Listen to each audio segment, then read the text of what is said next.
ክልላዊው የስምንተኛ ክፍል ማጠቃለያ ፈተና በዛሬው ዕለት በሲዳማ ክልል በሚገኙ ሁሉም ወረዳዎችና ከተማ አስተዳደሮች መሰጠት ተጀምሯል። የሲዳማ ክልል ምክትል ርዕሰ መስተዳድርና የክልሉ ትምህርት ቢሮ ኃላፊ አቶ በየነ በራሳ የስምንተኛ ክፍል ማጠቃለያ ፈተና የሚሰጥባቸው ማዕከላት መካከል በሐይቅ ዳር ትምህርት ቤት ማዕከል በመገኘት ፈተናውን አስጀምሯል። ፈተናውን ባስጀመሩበት ወቅት በሰጡት መግለጫ በክልሉ ከዚህ ቀደም የስምንተኛ ክፍል ማጠቃለያ ፈተና በየትምህርት ቤቶቹ ይሰጥ እንደነበረ ገልጸው የትምህርት ጥራትን ለማስጠበቅና ኩረጃን ለማስቀረት ከ49 ሺህ በላይ የሆኑ ተፈታኞች በፈተና ማዕከላት ፈተናው እንዲሰጥ መደረጉን ገልጸዋል። በዚህ ዓመት እንግዲህ ወደ 49 ሺህ የሚሆኑ የስምንተኛ ክፍል ተማሪዎችን በመላው ሲዳማ እናስፈትናለን።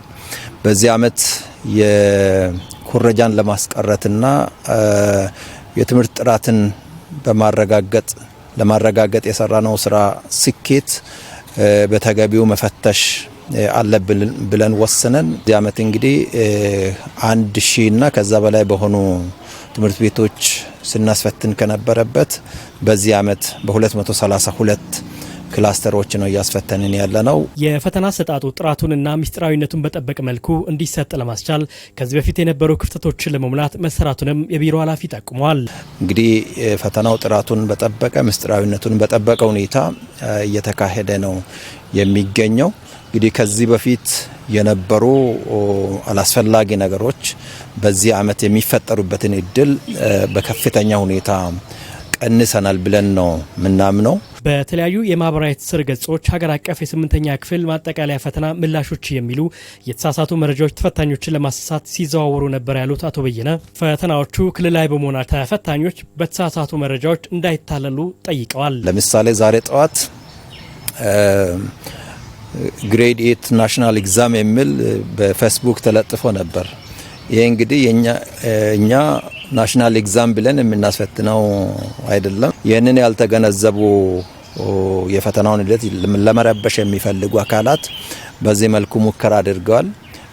በዚህ አጋጣሚ እንግዲህ መላው ማህበረሰባችን ሁሉም ተማሪዎች በምንም አይነት ሁኔታ ፈተና ሊወጣ የሚችልበት እድል እንደሌለ እና ዝግ መሆኑን አውቀው በእንዲህ በሚያታልሉ አካላት እንዳይታለሉ በዚህ አጋጣሚ መልእክትን ማስተላለፍ ፈልጋል። የሐዋሳ ከተማ አስተዳደር ትምህርት መምሪያ ኃላፊ ዶክተር ብርሃኑ ደሳለኝ በከተማ አስተዳደሩ በሚገኙ 88 ትምህርት ቤቶች በ27 የፈተና መስጫ ጣቢያዎች 10400 ለሚሆኑ ተፈታኞች ፈተናው እየሰጠ እንደሚገኝ ገልጸዋል።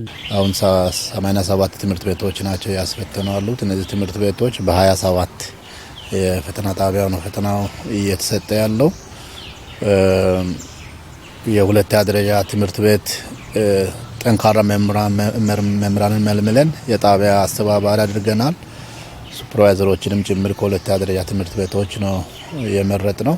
በአጠቃላይ 10408 የሚሆኑ ተማሪዎች ናቸው ዛሬ ፈተና እየተፈተኑ ያሉት። በሲዳማ ክልል በሚገኙ ሁሉም ወረዳዎችና ከተማ አስተዳደሮች በሚገኙ 232 የፈተና ጣቢያዎች ከ49 ሺህ በላይ ተፈታኞች ፈተናውን መውሰድ ጀምረዋል።